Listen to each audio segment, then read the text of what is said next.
Bismillahirrahmanirrahim. Assalamualaikum warahmatullahi wabarakatuh. Alhamdulillahirabbil alamin.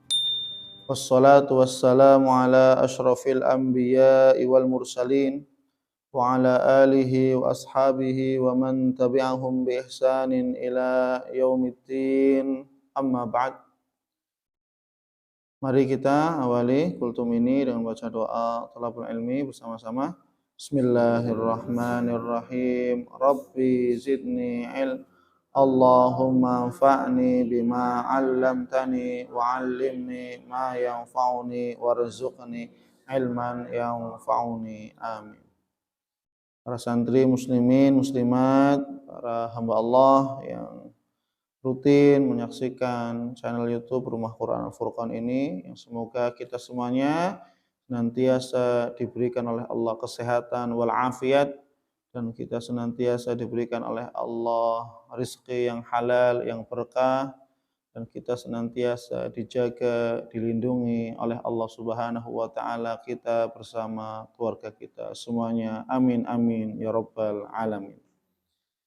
Baik, para santri muslimin, muslimat, dan para hamba Allah yang dimuliakan oleh Allah Subhanahu wa taala, melanjutkan tentang 10 sikap seorang muslim dalam menghadapi musibah atau ujian yang Allah datangkan kepada kita. Kemarin kita sudah membahas bahwasannya musibah adalah salah satu bentuk tanda cinta dari Allah Subhanahu wa taala. Itu yang keenam, ya. Itu. Yang pertama apa coba? Masih ingat enggak?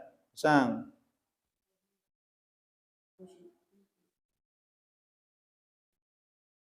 Segala sesuatu atas izin, ya, segala sesuatu terjadi atas izin Allah Subhanahu wa taala, ya, termasuk musibah. Yang kedua, awas.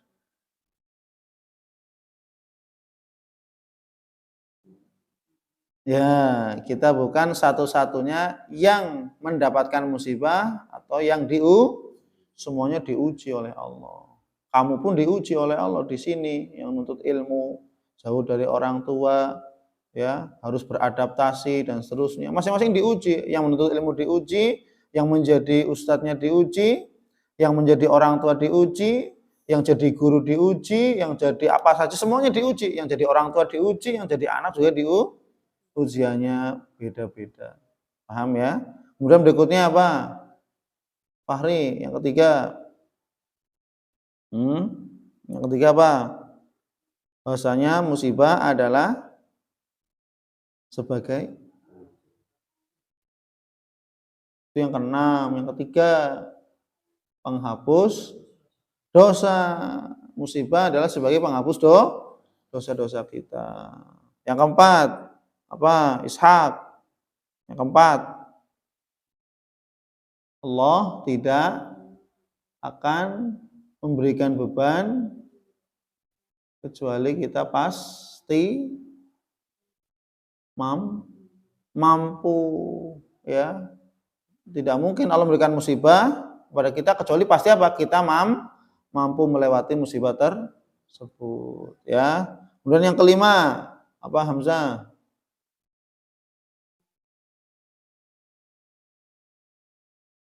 Ya, kemudahan, Masya Allah, bagus, masih ingat. Yang kelima, bersama kesulitan, bersama musibah, pasti ada kemudahan, kebahagiaan, jalan keluar, pertolongan, dan seterusnya. Kemudian yang keenam, yang kemarin, musibah adalah tanda, salah satu bentuk tanda cinta Allah Subhanahu wa taala kepada kita. Nah, sekarang yang ketujuh adalah bahwasanya musibah itu sebagai sarana meraih pahala Allah, dan Allah akan memberikan ganti yang lebih baik, dari musibah yang telah datang. Allah akan berikan ganti, ya. Itu otomatis apa yang menimpa kita, ya, apa yang menjadi yang datang musibah kepada kita, itu adalah sebagai sarana Allah ingin memberikan pahala. Pahala apa kira-kira? Dari ibadah apa pahalanya? Kalau kita sholat dapat pahala jelas. Sholat dapat pahala. Kemudian puasa, apa kamu? Oh, dapat pahala. Ya karena ibadah puasa. Kamu sedekah, ya dapat pahala sedekah. Kamu berinfak, ya kan dapat pahala infak. Kalau musibah, dapat pahala apa? Musibah, pahala sabar. Pahala apa? Sabar. Karena musibah yang diuji itu hati. Hatinya. Apakah hatinya ikhlas, ridho, kuat atau tidak? Maka apa? Ketika hatinya ikhlas, sabar, ridho, maka pahala yang Allah siapkan begitu besar. Apalagi Pak, sabar itu susah apa mudah? Susah. Orang bersabar, menjadi orang bersabar itu susah, butuh latihan, butuh proses, butuh latihan terus menerus, ya, gitu loh, butuh proses. Maka dalam sebuah syair sabar itu ada ulama syair yang mengatakan bahwasanya as-sabru mithlu ismihi murrun madzaqatuhu wa awaqibuhu ahla minal asali. Sabar itu seperti namanya, pahit ketika merasakan. Datang musibah, pahit nggak merasakannya? Pahit. Merasa kita benci, merasa kesal, merasa marah, merasa hati kita kayak goncang, ya, dan seterusnya. Pahit merasakan itu semua, datang musibah itu pahit. Ya, kehilangan, ya, kebangkrutan, sakit, ya, dan seterusnya. Apalagi yang besar-besar, itu memang pahit ketika merasakannya, itu pahit sekali. Badannya lemas, hatinya ya seperti itulah, goncang, ya. Maka apa? Wa awaqibuhu ahla minal asal.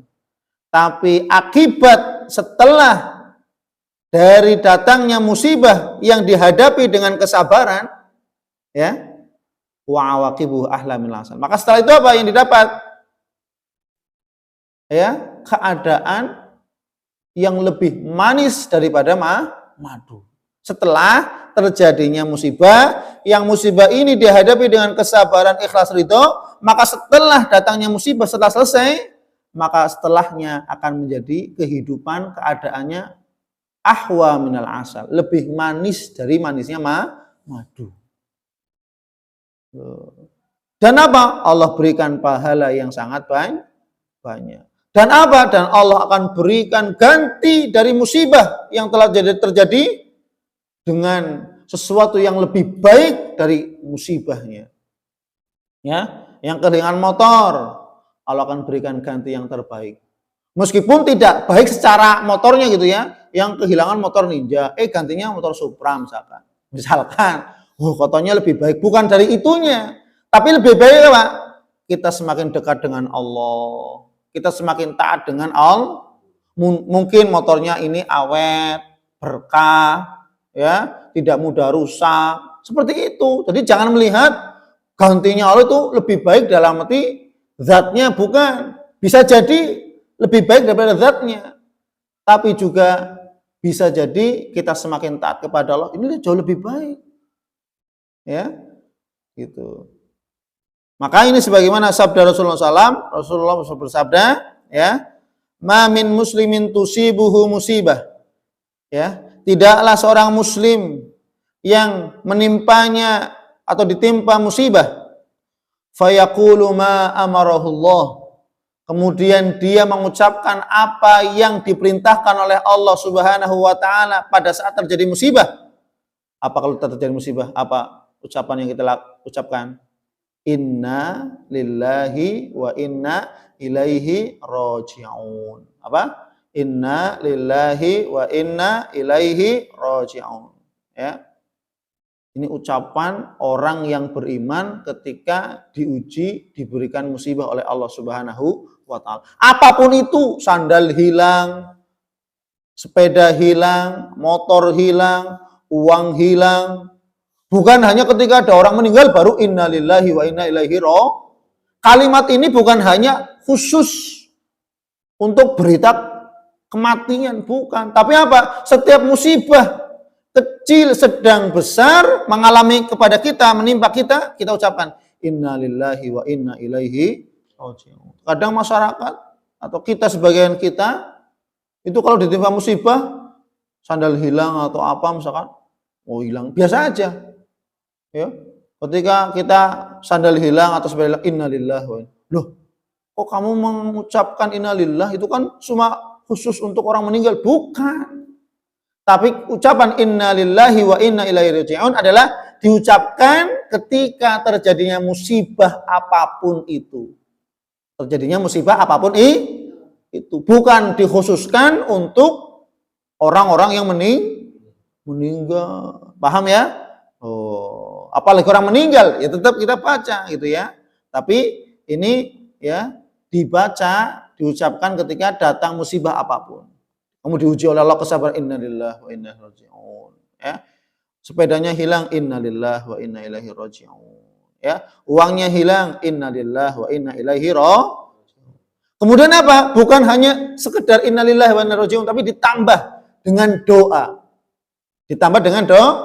Jadi satu paket. Innalillahi wa inna ilaihi raji'un, kemudian ditambah Allahumma jurni atau Allahumma ajirni fi musibati wa akhlifli khairan minha. Allahumma jurni, ya Allah, berikanlah aku pahala yang banyak. Berdoa kepada Allah. Fi musibati, kepada musibah yang datang kepadaku ini, ya Allah, berikanlah pahala kepadaku yang banyak pada musibah yang menimpaku ini, ya Allah. Wa akhlifli khairan minha, ya Allah, berikanlah kepadaku ganti khairan minha, yang lebih baik daripada musibah yang telah menimpaku. Motor hilang, berdoa semoga Allah memberikan ganti yang terbaik dari motor yang sudah hilang. Meskipun secara zatnya tidak lebih baik, tapi mungkin tidak mudah rusak, mesinnya bagus, tidak rewel misalkan. Ya, dan seterusnya. Dan kita semakin dekat dengan Allah Subhanahu. Mungkin ketika punya motor yang itu motor misalkan mobil apa motor ninja, kita jauh dari Allah. Tapi ketika diberikan musibah kemudian hilang misalkan, diganti dengan yang ini, kita semakin dekat dengan Allah. Ini juga yang terbaik, keadaan yang dulunya lalai menjadi ingat. Atau bisa juga bahkan apa? Allah mengganti secara zatnya, bahkan barangnya lebih bagus. Sebagaimana hadis ini diriwayatkan oleh ya Ummu Salamah. Ya. Kemudian apa? Qalat, Ummu Salamah mengatakan, falamma mata Abu Salamah, maka tatkala Abu Salamah suaminya meninggal, ya suaminya Ummu Salamah meninggal, qultu, maka aku berkata, ayyul muslimina khairun min Abi Salamah. Emang ada manusia muslim yang paling baik, ya, yang paling baik atau yang lebih baik dari suamiku Abu Salamah? Emang ada laki-laki yang baik, lebih baik daripada suamiku yang telah meninggal itu Abu Salam? Ini Ummu Salamah ngomong gitu. Ya, Ummu Salamah ngomong. Kemudian apa? Wa awwalu baitin hajara ila Rasulillah sallallahu alaihi wasallam. Padahal apa? Rumahnya Abu Salamah itu adalah rumah yang pertama kali dijadikan tempat hijrah. Rumah yang dijadikan tempat pengajian, pengajaran Islam pada saat awal-awal ya dakwah Islam, ya. Kemudian apa? Tsumma inni qultuha, kemudian aku mengucapkan doa yang diajarkan oleh Nabi Muhammad SAW. Apa? Innalillahi wa inna. Ketika Abu Salamah meninggal dunia, Ummu Salamah ingat, oh saya pernah diajari doa oleh Rasul. Apa doanya? Inna lillahi wa inna ilaihi raji'un. Allahumma jurni fi musibati wa akhlif li khairan minha. Maka apa? Dia mengucapkan demikian, fa akhlafallahu li Rasulullah sallallahu alaihi wasallam. Maka Allah Subhanahu wa taala menggantikan Abu Salamah yang telah meninggal suaminya dengan Rasulullah sallallahu alaihi wasallam. Padahal Ummu Salamah tadi sudah bilang, berkata dalam hatinya, emang ada suami yang lebih baik daripada suamiku? Emang ada laki-laki yang lebih baik daripada suamiku Abu Salam? Dijawab oleh Allah, ada. Siapa? Rasulullah sallallahu alaihi. Rasulullah baik enggak? Oh, lebih baik. Manusia paling terbaik Abu Salamah. Ya sahabat baik, sangat baik, utamanya luar biasa. Tapi ada yang lebih baik dan ada yang terbaik, yaitu siapa? Nabi Muhammad sallallahu alaihi wasallam. Maka apa? Qalat, Ummu Salamah pun menceritakan, arsala ilayya Rasulullah sallallahu alaihi wasallam Hatib bin Abi Balta'ah. Rasulullah SAW mengutus kepadaku sahabat namanya Hatib bin Abi Balta'ah. Kemudian apa? Yahtubuni lahu. Hatib bin Abi Balta'ah diutus oleh Rasul untuk mengkhitbah, melamar apa? Ummu Salamah untuk Rasulullah. Jadi boleh kita mewakilkan kepada orang, wahai fulan, lamarkan aku, lamarkan wanita itu untuk saya. Boleh. Tidak mesti kita datang sendiri, tapi mengutus seseorang. Boleh, ya. Kemudian apa? Hatib bin Abi Balta'ah, utusan Rasul yang melamar Ummu Salamah untuk Rasulullah, untuk dijadikan istri Rasulullah. Kemudian Ummu Salamah ketika dilamar oleh Rasulullah, didatangi oleh utusan Rasulullah yang melamar untuk Rasul, Ummu Salamah mengatakan, fakultu, aku mengatakan, innali bintan, wahai Hatib bin Abi Balta'ah, sampaikan kepada Rasul, saya janda, saya punya anak perempuan. Wa ana ghayur, dan saya itu perempuan yang pencemburu. Loh, sampaikan ya kepada Rasul ya. Saya itu yang pertama janda, kemudian saya punya anak perempuan. Nanti Rasul nanggung, kasihan berat, Rasul sudah banyak bebannya kan gitu. Dakwah, menghadapi orang-orang kafir Quraisy dan seterusnya. Wa ana ghayur, ditambah saya adalah wanita yang pencemburu. Lah bagaimana Rasulullah dengan Aisyah, dengan yang lain istrinya? Saya pencemburu, takutnya saya sakit hati dan seterusnya. Maka apa? Disampaikan kepada Rasul, maka Rasul mengatakan, wa amma ibnatuha fanad'ullaha an yughniyaha anha. Ya. Maka adapun anak perempuannya, insya Allah sudah ditanggung oleh Allah Subhanahu wa ta'ala. Nabi, insya Allah ditanggung semuanya, anak-anaknya, anak tirinya. Ya. Dan begitu juga anak kandung Rasul. Berarti kan menjadi anak tirinya ini, anak perempuannya Ummu Salam, anak tirinya Rasulullah sallallahu alaihi wasallam. Wa ad'ullaha an yadhhaba bil khair. Dan aku akan berdoa kepada Allah agar dihilangkannya rasa cemburu. Nabi kalau berdoa dikabulkan tidak? Pasti, bukan hanya pasti dikabulkan oleh Allah Subhanahu. Maka apa? Rasul berdoa semoga anak perempuannya atau anak tirinya dari Ummu Salamah ditanggung oleh Allah, diberikan rezeki oleh Allah, dijamin, dan apa? Dan dihilangkan rasa cemburu. Betul, ketika dinikahi oleh Rasul itu tidak terjadi rasa cemburu. Paham ya? Jadi inilah ya pahala yang Allah berikan dari musibah, pahala yang sangat besar. Itu kesabaran, ya. Ketika dia bersabar, maka pahalanya sangat besar. Kenapa? Pahala kesabaran itu pahala tanpa batas. Allah mengatakan, innama yuwaffas sabiruna ajrahum bighairi hisab. Sesungguhnya balasan pahala bagi orang-orang bersabar bighairi hisab, tanpa batas. Tanpa apa? Tidak ada hitungannya. Kalau sholat ada. Sholat wajib 27 derajat. Ada hitungannya. Kalau sholat sendirian 1 derajat. Kalau sedekah, 1 amalan 10 kali kebaikan. Sampai 700 kali lipat, bahkan sampai tak terhingga. Tapi kan ada ukurannya. Yang pertama 10. Yang kedua dilipatkan sampai 700 kali lipat. Tapi kalau kesabaran tidak ada perkalian lipatannya nggak ada.